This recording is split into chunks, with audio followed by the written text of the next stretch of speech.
ወይዘሮ እርግብ ሰክ እያለች ሜላትን ለማግኘት እንደተለመደው በር ከፍታ በጧት ስትመጣ አቶ መስፍን በሩን ከፈቱላት። ድርቅ ብላ ቀረች። ይኖራል ብላ አልገመተችም ነበር። ከስንት ዓመት በኋላ እቤት መምጣቱን ማንም ደውሎ አልነገራትም ነበር። ሀና ተጨንቃለች። የምርመራው ውጤት እውነትን የልጃቸው በሆነ ከማን ጋር ነው ህይወቴን የምቀጥለው?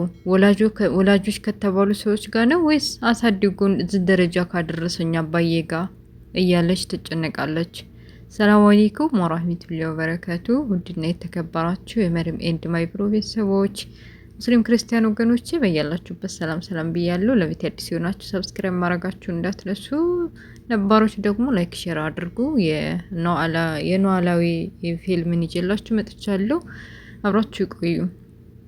የኖላዊ ፊልም ሲጀምር ባዩሽ ተብዬዋ በቃ ሜላትን የሆነ ስለ ምርመራው ማሳተፍ ማጣደፍ አለብኝ፣ ምርመራውን ቶሎ ብለው አድርገው በቃ እርግብን ልጇ አድርጋ እንድትቀበል እፈልጋለሁ ብላምና በጧት ወፍችን ጫጫ ፀሐይ ሳይወጣው እየተርገፈገፈ ቤቷ ድረስ መታለች። ቤት ስመጣ ያልጠበቀችው ነገር ነበር የተከሰተው። የከፈተላት በሩን አቶ መስፍን ነበር። አቶ መስፍን እንግዲህ ለብዙ ዓመታት ውጭ ሀገር የሚኖር ነው። ቤት ውስጥ ማን እንዳለ ስላላወቀ ድርቅ ብላ ቀረ ፊት ለፊት እሱን ስታየው። ምን ሆነሽ ነው? ነይ ሰላም በይኝ እንጂ ምንድነው እንደዚህ የሚገትረሽ? ምንድነውስ እንደዚህ የሚያርበተብትሽ? ቢላትም ደርቃ ቀረች። መዘላበድ ጀመረች።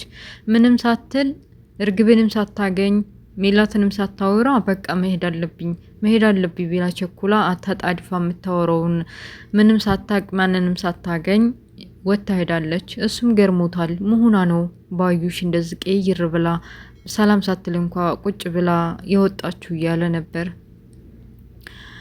አይረፍድ የለም ረፈዴና ከእርግብ ላይ ስልኩ ደወለች። እርግብ በጧም መነሳት ስለማትወድ ማን ነው ደግሞ እያለች አይኗን እያሸ ስልኩን ስታየው ወይዘሮ ባዩሽ ናት። እንዲያ ክስቴ ምንድን ነው በዚህ ሰዓት ደርደር ብላ ወደ ሽንት ቤት ገብታ ስልኩን አወራችው። ነይ ቤተ ክርስቲያን እሄዳለሁ ብለሽ ነጠላ ለብሰሽ ውጪማ እማወራሽማ አለኝ ቶሎ ብለሽ ነይ ብላ ጠርታታለች። ልጅቱ ምሽ ደግ ብላ ነጠላዋን ለብሳ ቤተ ክርስቲያን የምትሄድ መስላ ሄዳለች። እዛ ተገናኙ። ቆይ ለምንድን ነው አባትሽ መምጣቱን ያልነገርሽ ብላታለች። እሷም ማን ነው አባቴ ብላ የድሮ አባቷን እያስታወሰች እኔ ምልሽ አባትሽ ምልሽ መስፍንን ነው። ከዚህ በኋላ መዘላበድ የለም። ስንት ነገር ዋጋ ከፍለን አሁን እዚህ ደረጃ ከደረስን በኋላ መስፍን እያልሽ አባቴ ብለሽ መጥራት በሚገባሽ ቦታ መስፍን እንዳትይ፣ ነገሩ እንዳታበላሽብን። እዛ ቤት አቅዴን አስበንበት ነው የገባ ነው። ስለዚህ ወይን ሞታለን ወይን እንገላለን። ስነ ስርዓትሽን ይዘሽ ቀጥለጥ ብለሽ ምልሽን አድርጊ ብላ አስጠንቅቃታለች። ቤተ ክርስቲያን የሚሄዱ መስለው ነጠላቸውን ለብሰው ወዲህ ሲሉ ሀናና ምናሴ አሲራ አይተዋቸዋል። ሀና ሁኔታውን ስለምታውቅ ምንድን ነው በዚህ እየተፈጠረ ያለው? ምን እያረጉ ነው እነዛ ሁለት ሴቶች እያለች እያሰበኝ ለማንም ሳትናገር ሆዷን በሆዷ አድርጋ ወደ ስራዋ ገብታለች። አባባ መድኃኒቴን ከጨረስኩኝ ወደ ደሴ እንመለሳለን ብለው ሲያነሱባታና እንዴ አባዬ ለምንድን ነው የምንሄደው ደሴ? እንዴ ለምን? ምን ማለት ነው ደግሞ ዙ ልቀሪ ባልሆነ አሏት። አዎ አባዬ ምን ችግር አለው? አዲስ አበባ እኮ ደስ የምትል ሀገር ናት። በዛ ላይ ሰዎቿ ፍቅር ናቸው። አረረረ ማን እንደወሎ አልሰማሽም እንዴ? ስለ ወሎ ተነግሮ የሚዘለቅ ነገር አለ እንዴ? ይልቅ መድኃኒቴን ከጨረስኩ እንመለሳለን። ባይሆን አንቺ ዙ የመቀመጥ ፍላጎት ካለሽ ሲሏት፣ አይ አባዬ ይልቅ አንተን መድኃኒትህን ጨርስ፣ እኔም ደግሞ ወደ ስራ ልግባ። ያው ታውቃለህ ያንተን መድኃኒት መግዣ ምሰጠኝ ሴትዮ ያሰሪ ሴትዮ ስራውን ካልሰራሁላት ሊደብራት ይችላል። ስለዚህ መሄድ አለብኝ ብላ አባቷን አግባብታ ወደ ስራ ሄዳለች። ወይዘሮ ሜላት በቃ እንኳን እንደ ልጇ ምናለት ተቀበላ ቀርቶ አይደለም እንደ ሰራተኛ እንኳን አታከብራትም። ብጭቅጭቅ አድርጋ በቃ ኪችን ሂጂና ልጅ ቶሎ ምግብ ስሪልኝ አለች። ልጅ የምትላት እርግብን ነበር። እኔ እውነተኛ ልጇ ተቀምጬ ለእርግብ እንደዚህ መንሰፍሰፏ ብላ ክፍት ብሏታል ሀና። እሺ ደግ ብላ ወደ ኪችኗ ምግብ ለመስራት ተዘጋጅታለች። አባባ ቀና እያሉ ከተኙበት በቃ መድኃኒቴን ከጨረስኩኝ ወደ ደሴ እንመለሳለን ብለው ለሀና ሲያነሱላት፣ እንዴ አባዬ አዲስ አበባ እኮ ደስ የምትል ሀገር ነች፣ በዛ ላይ ሰዎቹ ጥሩ ሰው ናቸው እያለች እሷ የምታስበው አባዬ ከዚህ ቦታ ከሄደ ጥሩ ገንዘብ የሚከፍለኝ ደሞዝ የሚከፍለኝ ሰው የለም፣ ስለዚህ ለደሞዙ ስለዚህ መቆየት አለብኝ ብላ አስባ ነው ወደ ደሴ ያልመለስም ያለችው። አባባም ስላወቁባት በቃ ለኔ የሆነ ለስራ ብለሽ ነው አይደል ግን ደግሞ ግዴታ ወደ ደሴ መመለስ አለብን ብለው አነሱባት። እሺ አባዬ በቃ እኔ አሁን ስራ መግባት ስላለብኝ ልሄድ፣ መድኃኒትህን በስርዓት ወስድ፣ አሴርህንም ጠራውና ይመጣል ምግብ ምንም ያመጣልሃል እና እኔ ልሄድ ብላ እንደማንም አግባብታ ወደ ስራ ሄዳለች። ሜላት ተብዬዋ እንኳን እንደ ልጅ ቀርቶ አይደለም እንደ ሰራተኛ እንኳን አታያትም። ብጭቅጭቅ አድርጋ በተለይ ለእርግብ ጥሩ ምግብና የምትወደው ምግብ ስሪላት ስትላት ሀና ክፍት ብሏታል። ኪችን ገብታ ሽንኩርት እየከተፈች ትክዝ ብላ እያሰበች ነበረ። ወይዘሮ ባዩሽ ስልክ ደውላ ለሜላት ሐኪም ቤት የሚፈጠረውንና ሐኪም ቤት አብራት ለመሄድ ዝግጁ መሆኗን ነግራለች። ጧት እኮ ቤትሽ መጥቼ ሁላችሁም ተኝታችኋል።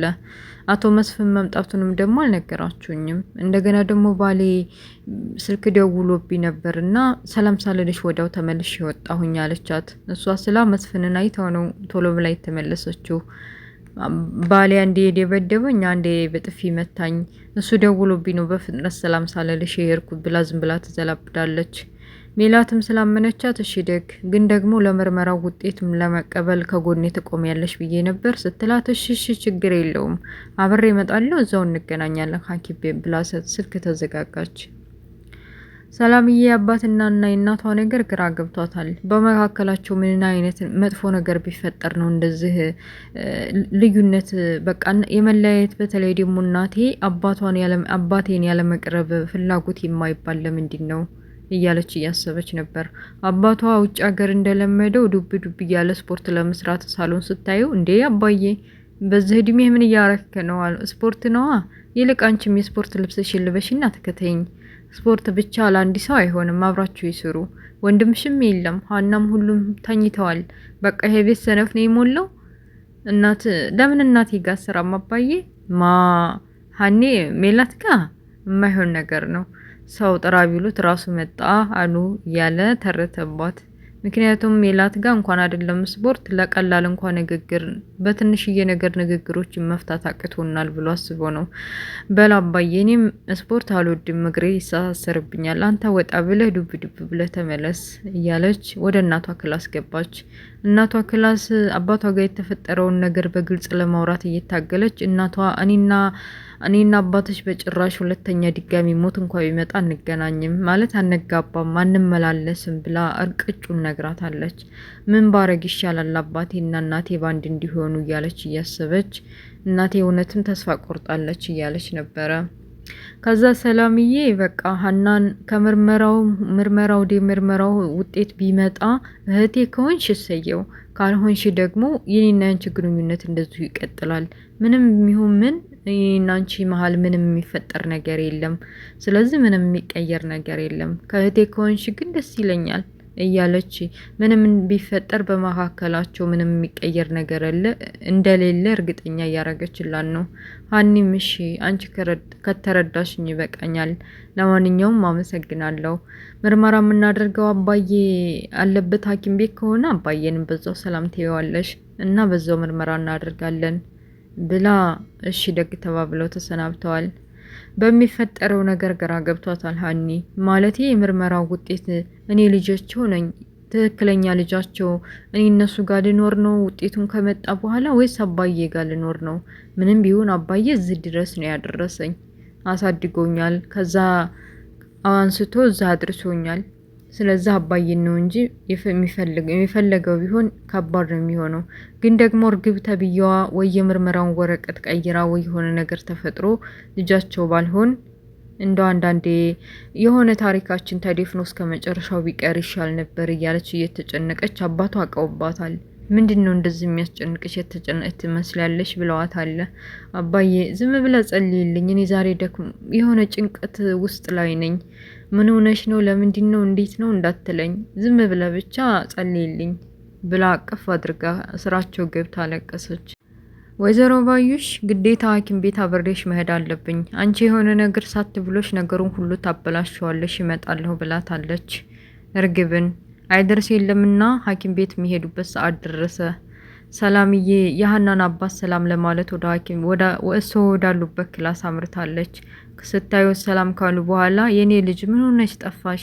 ለነገሩ የአዲስ አበባ ኑሮና የአዲስ አበባ ስራ ይኸው ነው እያሉ እየቀለዱባት፣ አዎ ጠፍቻለሁኝ፣ አንዴው በቃ ይመሻል ይነጋል፣ ያው ስለ እርስዎ ሀናን ሳልጠይቃት ውዬ አላድርም፣ ደህና እንደሆኑ እየነገረች ነው እያለች ሰላም እያለቻቸው ነው። እርግብ ተብዬዋ የሀና ጓደኛዋ ነው የሚባለው። አሴር ተብዬው በአንድ ቁመው ሲያወሩ ስለ እኔ ነው የሚያወሩት ብላ ነገረኛ ስለሆነ ሁሉ ነገር የሚወራው ስለ እሷ ስለመሰላት ጠጋ ብላ ማን ይሄ ደግሞ ምርጥ ባላለሽ እያለ በሱ ላይ በአሴር ላይ ሙድ ልትይዝ እሱም ልክ ልኳን ነግሮ መልሷት አለ። ወይዘሮ ባዩሽ ይህንን ድርጊት ስታይ በሩቅ እጇን መንግጋ ወስዲያ ለምንድን ነው እንደዚህ የምታረጊው? እኛ እኮ ስራችን ሀናን ነው። ሀናን በቃ ሜላት እንዳትወዳም ማድረግ ነው። ታውቂያለሽ፣ ሜላት ሀናን ሙታ ነው የምትወዳት። ልጇ መሆኗን በጣም ተረድታለች፣ በጣም ታውቃለች። አውቃ ለማስመሰል ብላ እኛ ፊት እንደዛ እንደ ሰራተኛ ታመናጭቃታለች እንጂ ተደብቃ ነው የምታያት። ስለዚህ የሆነ ነገር ማድረግ አለብን። ሀና በጭራሽ መውደድ ወይም በጭራሽ ሜላት ለሷ ቦታ መስጠት የለባትም እያለች እየመከረቻት ነበረ። እሺ ብላ ምርመራው ውጤት የሜላትና አቶ መስፍን ደማቸውን ሰጥተው ወጡ። እርግብና ሀናም ለመስጠት ዝግጁ ናቸው አደል አሏቸው። አዎ ዝግጁ ነን እትዬ፣ እኔ በእኔ ምክንያት ካጠፋው ይቅርታ፣ በቃ ቅር ካልወት እኮ ይህ ምርመራ ይቀራል አለች ሀና። አይ እንግዲህ ጫፍ ላይ እየደረስን ነው። ሁሉም ነገር አልቋል። በቃ ደም ስጡና እናንተም ደምን ብቻ ሳይሆን ከጸጉራችሁ ላይ ነው የሚወሰደው። ስለዚህ ምንም የሚያጨናንቅ ነገር ስለሌለ ገብታችሁ ስጡ ተብለው ስማቸው ተጠርቶ ሁለታቸውም በአንድ ሐኪም በቃ ወደ ምርመራ ክላስ ገብተዋል። እና ውጤቱ ምን ይሆን? እርግጠኛ ነኝ ወይዘሮ ባዩሽ ተቀይረዋለች። በቃ እርግብና ባዩሽ የሆነ ነገር ያደርጉታል ብዬ ነው የማስበው። እና ውድ ቤተሰቦችዬ የኖላዊ ቤት ፊልም ይሄን ይመስላል። ስለነበረ ቆይታ አመሰግናለሁ። በሌላ ፕሮግራም ውስጥ የምንገናኝ መልካሙን ሁሉ እመኝላችኋለሁ። ለቤት አዲስ የሆናችሁ ሰብስክራይብ ማድረጋችሁን እንዳትረሱ። ወሰላሙ አለይኩም ወራህመቱላሂ ወበረካቱ። ባይ ባይ። ቻው ቤተሰብ።